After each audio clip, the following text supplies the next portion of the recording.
আজকে যাচ্ছি ছেলের মুখে ভাত দিতে। অ্যাকচুয়ালি তো ছেলের মুখে ভাত দেবার জন্যই আজমির শরীফ এসেছিলাম। তো সেই ভিডিওটাই আজকে তোমাদের সাথে শেয়ার করব। আমরা পরেছি দুজনেই রেড, আমি আর মহাসিন। রেডের সাথে হোয়াইট, আর আমার ছেলে হোয়াইটের সাথে রেড, এরকম ম্যাচিং করে পরেছি। আসলে আগের থেকে প্ল্যান ছিল। তো আমার ছেলে দেখো ধুতি পাঞ্জাবি পরে পাগড়ি পরে এমন সেজেছে। আমার ছেলেকে খুব ক্লান্ত লাগছে। আসলে ট্রেনে যাবার সময় এসিতে ওর প্রচুর সর্দি জমেছিল। তো সেখান থেকে অনেক বমি করবার পরে ও খুব টায়ার্ড হয়ে গিয়েছিল। তো ওই জন্য এমন করে রয়েছে। তাছাড়াও যেহেতু আসরের আজানের পরে আমরা মুখে ভাত দিতে এসেছি, এই টাইমটায় ও ঘুমায়।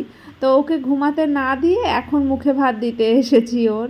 তো আমরা যেহেতু ফুরফুরাপন্থী, তাই আমাদের কবরের কাছে মুখে ভাত দেওয়াটা অনেকেই বারণ করলো। তাই আমরা খাজা বাবার দরগারই মসজিদে মুখে ভাত দেব। এখন আমরা মসজিদের সামনে দাঁড়িয়ে আছি, যেহেতু নামাজ হচ্ছে, নামাজের পরে ওর মুখে ভাত হবে।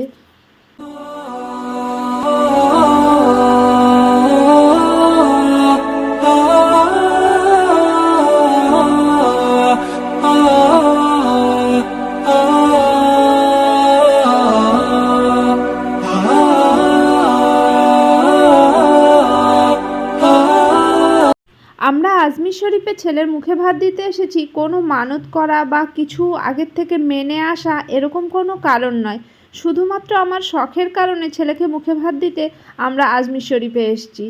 আসলে আমি ছোটোর থেকে শুনেছি যে খাজা বাবার হাতে মানুষের রুজি রোজগারের দোয়া করবার দায়িত্ব আছে, এটা আল্লাহ ওনাকে দিয়েছে। তাই যেহেতু আমার ছেলে প্রথম অন্ন মুখে দেবে, তাই আমি খাজা বাবার দরগায় এসে ওর মুখে ভাতটা দিয়েছি। এছাড়া অন্য কোনো মানত করা বা এরকম কিছু নয়, অনেকে হয়তো এটা ভাবছো।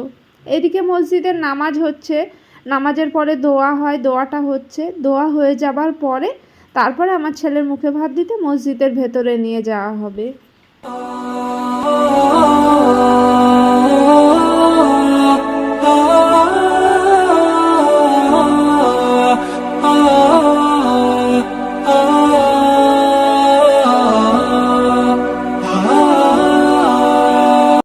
এখন নামাজ হয়ে গেছে, আমরা সামনের দিকে আগাচ্ছি। আসলে না, সব জায়গায় গিয়ে কিছু না কিছু কোনো না কোনো মানুষ আপন হয়েই যায়। তো এখানে আমরা যেই হোটেলে ছিলাম সেই হোটেলের নিচেই অনেকে রান্না করে খাই, সেরকম সুব্যবস্থা ছিল। আমরা যদিও হোটেলের খাবারই খেতাম, তা ওরাই আমার ছেলের মুখে যে পায়েস দেওয়া হবে এটা রান্না করে দিয়েছিল। আরও সবাইকে দেবো যে পায়েস সেটাও রান্না করে দিয়েছিল। তো এনাদের বাড়ি হচ্ছে হাবড়া গুমাতে। তবে খুব দুঃখের বিষয় যে এনাদের ফোন নম্বরটা আমাদের নেওয়া হয়নি। এখনও অবধি যখনই ভিডিও দেখি তখনই এনাদের কথা খুব মনে পড়ে। তোমরা যদি কেউ গুমার সাইড থেকে আমার ভিডিও দেখে থাকো, এই ভিডিওটা একটু বেশি শেয়ার করো, যেন এনাদের মধ্যে কেউ একজন দেখে। তাহলে অন্তত আমাদের সাথে নতুন করে যোগাযোগ করতে পারবে। আসলে আমরা এদের কাছে এতটাই কৃতজ্ঞ ছিলাম যে আমাদের নিজের মানুষ ছিল না, তাই কি এরা টোটাল একটা টিম গিয়েছিল বাস শুদ্ধ। তো সকলে আমাদের নিয়ে খুব ব্যস্ত হয়ে পড়েছিল আর এত ভালোবাসা দিয়েছিল আমার ছেলেকে, কিন্তু আমরা শুধু ওনাদের ফোন নম্বরটা নিয়ে আসতে পারিনি। এখন আমরা মসজিদের সামনে দাঁড়িয়ে আছি, কিছু মানুষ আরও আছে, ওরা বের হলে তারপরে আমার ছেলেকে নিয়ে মুখে ভাত দিতে যাওয়া হবে। তো এই মসজিদের ইমামের হাতে আমার ছেলের মুখে ভাতটা হবে।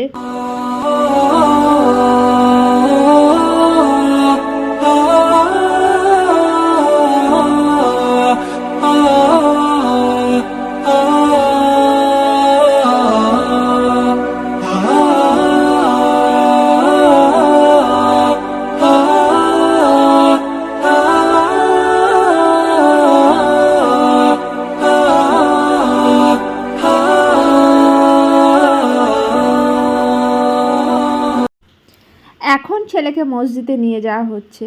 এই যে গুমার এই যে মানুষগুলো, এরা তো একদম আমাদের সাথে খুবই সহযোগিতা করেছে। তো এরাই সব খুব আনন্দ করে যাচ্ছে। আমার ভিডিও ওদের মধ্যে একজন করে দিয়েছিল। আসলে আমি যখন মসজিদে পুরো নিয়ে গিয়েছিল তখন আমি খুব টেনশনে পড়ে গেলাম যে আমার ছেলের মুখে ভাতের ভিডিওটা কি করে করব। একে তো আজমির শরীফের মসজিদ, এখানে তো আর ভিডিও করা যাবেও না। কিন্তু কি অদ্ভুত ব্যাপার, ওখানকারই ইমামের সাথেই থাকে একজন, উনি হাত বাড়িয়ে আমার ক্যামেরাটা নিল, মানে বুঝতে পারছিল যে আমি খুব আগ্রহী ভিডিওটা করবার জন্য, তাই উনি হাত বাড়িয়ে ক্যামেরাটা নিয়ে এই ভিডিওটা করে দিয়েছে। তো এই যে আমার ছেলের মুখে দিচ্ছে প্রথমবার পায়েস। তোমরা যারা ভিডিওটা দেখছো সকলে আমার ছেলের জন্য দোয়া করো। আসলে ও প্রথমবার মুখে অন্ন দিচ্ছে, তো আমরা এত দূর গিয়েছিলাম শুধুমাত্র সকলের দোয়া পাবার জন্য, খাজা বাবার দোয়া পাবার জন্য। তো আমি ভিডিওর মাধ্যমেই ওর মুখে ভাতটা দেখতে পাচ্ছি, আমি তো সামনে থেকে দেখতে পাইনি, মসজিদের ভেতরে তো মহিলারা যেতে পারে না।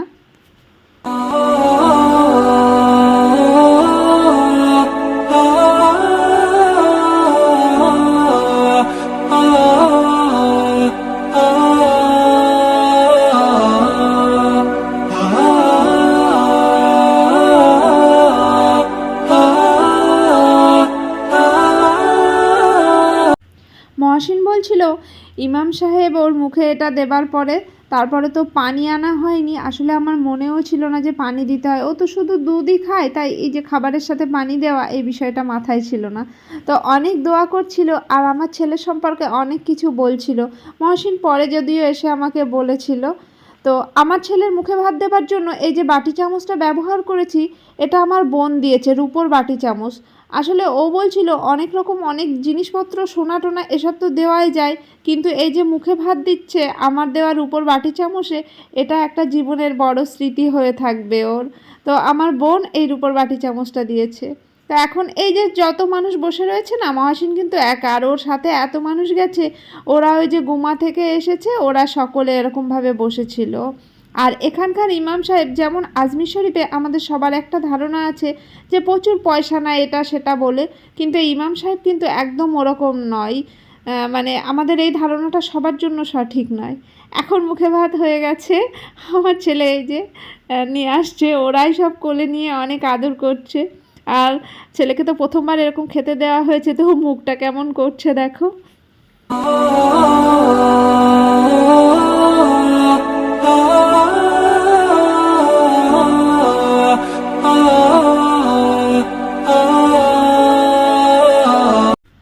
আমরা যেহেতু আজমির শরীফের ছেলের মুখে ভাত দিতে গিয়েছিলাম, তো ওখানে তো আমরা নিজের কাছের মানুষ কোনো গুরুজন কাউকে পেতাম না, তাই কিন্তু আমার মাকে সাথে করে নিয়ে গিয়েছিলাম আমি, মহসিন, দিদি আর মা। আর তাছাড়াও ওখানে আরও তো অনেক কাছের মানুষ হয়েই গিয়েছিল, তো ওরা সকলে আবার ওর মুখে দিয়েছিল। আসলে ও তো একদমই অভ্যস্ত না এরকম খাবার খেতে, তো সবাই একটু একটু করে দিচ্ছিল, ও যেন খুব বিরক্তই হচ্ছিল, বুঝতে পারছিলাম। সবাই দেবার পরে তার মহসিন যেহেতু মসজিদের ভেতরেই দিয়েছিল, মার দেওয়া হয়ে গেছে, দিদির দেওয়া হয়েছে, তো এরপরে ভাবছি যে এবার একটু আমিও ওর মুখে কিছু দেব। কিন্তু আমার কি মায়া লাগছে, যেন ও খুব কষ্ট পাচ্ছে যে সবাই কি ওর মুখের মধ্যে দিচ্ছে, কিন্তু তবুও এই যে জিনিসটা প্রথমবার মুখে অন্ন দেওয়া, আমি তো ওর মা, তাই আমার তো একটু দিতে ইচ্ছা করবে, তাই কোনো রকম ওর ঠোঁটে একটুখানি ছুঁয়েছিলাম। এরপরে আর একটা বিষয়ে তোমাদেরকে বলি এবার। আমি ওর মুখে ইমাম সাহেবকে দিয়ে মুখে ভাত দিলেও প্রথম থেকে আমার ইচ্ছা ছিল এমন একটা মানুষের হাতে, মানে একটা পাকিস্তানি মানুষ আমার এখানে শিখিয়ে দিয়েছিল, তোমার মনে যার মনে হবে যে তার হাত থেকে তোমার ছেলের মুখে ভাত দেবে শুরুটা, সেটা তোমার মনের থেকে যার প্রতি ভক্তি আসবে সব থেকে। আমি এই যে এনাকে কিন্তু অনেকক্ষণ ধরে খুঁজছিলাম, এখন পেয়ে গেছি। ইনি কিন্তু একজন ফকির মানুষ, সারাদিন ওনার হাতে ঝাঁটা থাকে, আর এই মসজিদ, খাজা বাবার দরগা সম্পূর্ণটা ঝাড় দিতে থাকে। তো আমার যখন ওই পাকিস্তানি মহিলাটা বলল, তখন থেকে আমি এনাকে খুঁজতে শুরু করেছিলাম। তো তখন ওনাকে পাইনি, আমরা অনেক সময় ওয়েট করবার পরে এনাকে পেয়েছি। তো এনার হাত দিয়ে আমার ছেলের মুখে আমি একটু অন্ন দেওয়াতে পেরেছি। এনাকে অনেক খুঁজেছিলাম কিন্তু শুরুতে পাইনি, যদিও ইমাম সাহেবের হাতে দিয়েছি এটাতেও অনেক খুশি। এনার কাছ থেকে দোয়া নেবারও অনেক ইচ্ছা ছিল, শেষ অবধি এই ইচ্ছাটা পূরণ হয়েছে, না হলে আমার একটা অসম্পূর্ণ ইচ্ছা থাকতো। এখন আমরা এইসবগুলো নিয়ে বসে আছি, আবার কিছু দোয়া টোয়া হবে। আর ওদিকে আমার ছেলের জন্য ওই যে গুমার ওরাই মানে আমরা সব অ্যারেঞ্জ করে দিয়েছিলাম, যেহেতু রান্নার সরঞ্জাম ওদের কাছে ছিল, তাই সকলের জন্য পায়েস বানানোর জন্য আবার ওদেরকে দিয়েছিলাম। তো ওরা ওটাই বানিয়ে নিয়ে আসছে, মহাসিনও। আমরা এত সময় বসে ওয়েট করছি এখানে। তত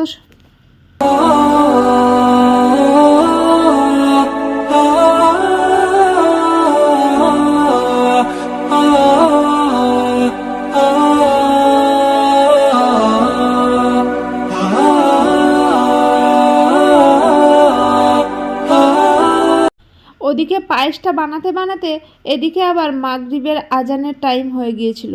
তো মহিলাদের এদিকে নামাজ পড়বার একটা জায়গা আছে, তো আমার মা এখানে নামাজ পড়তে এসেছে।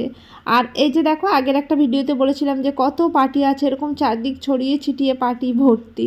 আর আমার ছেলে মুখে ভাত দিয়ে অনেক বেশি শক্তিশালী হয়ে গেল যেন। সে কি লাফানো শুরু করেছিল মুখে ভাত দেবার পরে, মানে এত লাফানো এর আগে কখনো লাফায়নি। এরকম পা দিয়ে দিয়ে এটা ওটা সরিয়ে দিচ্ছে। আমার ছেলের বয়স কিন্তু এখন 1 বছর। এই ভিডিওগুলো ল্যাপটপে ছিল বলে আমি 6 মাস আগের ভিডিও এখন নতুন করে আরেকবার দিতে পারছি। এখন পায়েসটা তৈরি হয়ে গেছে। তো যেহেতু এখানেও সব কিছু সরঞ্জাম ছিল না, তাই পায়েসটা না খুব অল্প রান্না করা হয়ে গেছিলো। এটা খুব আফসোস করেছিলাম পরে। আর এখানে যে এত মানুষ খাবার ইচ্ছা প্রকাশ করবে, মানে খেতে চাইবে, এটাও ভাবতে পারিনি। ভাবছিলাম কে না কে নেবে আর কি নেবে না। আসলে এখানে তো মিষ্টি টিষ্টি পাওয়া যায় না। নর্মালি আমাদের ওয়েস্ট বেঙ্গলে যখন মানে আমাদের আশপাশে যখন মুখে ভাত দেওয়া হয় বাচ্চাদের, মসজিদে নিয়ে যাওয়া হয়, সন্দেশ মুখে দেওয়া হয় আর মিষ্টি দেওয়া হয়। তো এখানে দুটোর কোনোটাই পাওয়া যায় না। তাছাড়া সন্দেশটা অন্নের মধ্যেও পড়ে না, তাই জন্য আমি তো পায়েস তো বানিয়েই নিয়েছিলাম ছেলের জন্য। ছেলে যে সিমিলাক প্লাস দুধ খায়, ওই দুধ দিয়ে ছেলের জন্য বানানো হয়েছিল। আর এটা হচ্ছে আরও সকলের দেবার জন্য। আমি এটা চেয়েছিলাম যে আমার ছেলের নিজের রুজি রোজগারের সাথে যেন তার চারপাশের অনেক মানুষের রুজি রোজগারের ব্যবস্থা করতে পারে।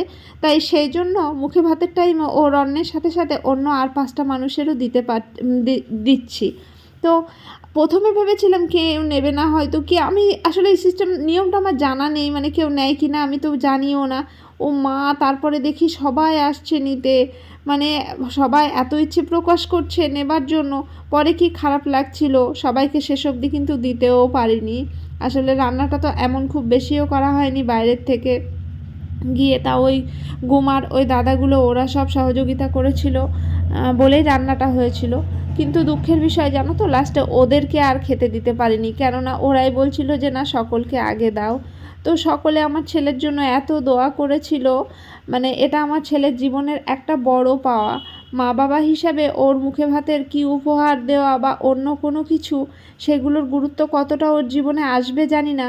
তবে এই যে জিনিসটা আমরা ওর জন্য করেছি, সকলকে এরকম একটু একটু যা মিষ্টিমুখ করাতে পেরেছি, সকলের জন্য দোয়া। বিভিন্ন জায়গার মানুষ কিন্তু এখানে আছে, তো সকলে যে দোয়া করেছে ওর জন্য, এটা ওর জন্য আমরা একটা বড় উপহারের ব্যবস্থা করেছিলাম। পরে সেটা বুঝতে পেরেছিলাম।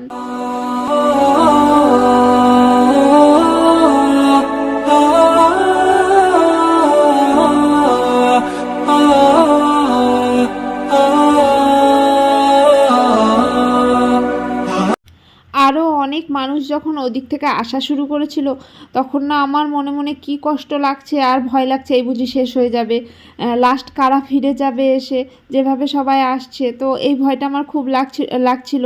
লাস্ট অবধি সেটা হয়েছিল। শেষে কিন্তু কিছু মানুষ যখন এসেছিল ফিরেও গিয়েছিল। কিছু করার ছিল না। এখানে যে দৌড়ে গিয়ে বাজার থেকে একটু মিষ্টি কিনে আনবো সে ব্যবস্থাও তো নেই। এই জায়গায় অ্যাকচুয়ালি তো আজমির শরীফে তো কোনো মিষ্টি টিষ্টি পাওয়া যায় না, দেখলাম না। তো মহসিন দেখো লাস্ট কুড়িয়ে কুড়িয়ে কীভাবে দিচ্ছে, একদম নেই, উনি এসেছে ফিরে যাবে। আমার কি খারাপ লাগছিল। আজমির শরীফে আমার ছেলে অনেক ছোট অবস্থায় নিয়ে গিয়েছিলাম শুধু কিন্তু মুখে ভাত দিতে যাওয়ার জন্যই। তো এদিকের মানুষগুলো, এই যে বলছিলাম না যে এই সাইডটাতে পাকিস্তানি মানুষজন অনেক আছে, তো এদের কাছে এসেছিলাম নাই, এরা ডাকছিল ছেলেকে দোয়া করবে বলে। এরা এই পায়েস টায়েস এখনও ওদিকে খাচ্ছে আর এরা খাওয়া হয়ে গেছে। আমি না ওদের ভাষা সত্যি কিছু বুঝতে পারছিলাম না, ওরা হিন্দিও বলছিল না, শুধু পাকিস্তান পাকিস্তান বলছিল। তাই বুঝলাম যে ওরা পাকিস্তানিই হবে, এই জন্যই আমি বলতে পারছি, না হলে ওদের একটা ভাষাও আমি বুঝতে পারছিলাম না। তো আমার ছেলেকে ওরা অনেক আদর করছিল। আর এরপরে এবার বাড়ি যাব, ছেলেকে অনেক সময় নিয়ে এসেছি, ওর ঘুম পাড়াতে হবে, ও ঘুমিয়ে ঢুলে পড়ছে। কিন্তু তাও যে অনেকটা যে এত সময় ওকে রাখতে পেরেছি এভাবে। আর আমি না দেখো শাড়ি পরে ছেলের কোলে নিয়ে অনেকটা গরমও লাগছে, মানে পুরো নাস্তানাবুদ হয়ে গেছি। তো এখন আমরা ফাইনালি বাড়ির দিকে যাচ্ছি। আজকের মতো আমার ব্লগটা এখানেই শেষ করলাম। আমার ছেলের মুখে ভাতে টোটাল ভিডিওটা তোমাদের সাথে শেয়ার করলাম। যদি তোমাদের ভালো লাগে তাহলে প্লিজ অবশ্যই একটা লাইক দিও আর কমেন্ট করো। কমেন্ট করলে তোমাদের সাথে সম্পর্কটা আমার অনেক ক্লোজ হয়। আর যদি নতুন হও তাহলে চ্যানেলটাকে সাবস্ক্রাইব করে পাশে থেকো। সকলে ভালো থেকো।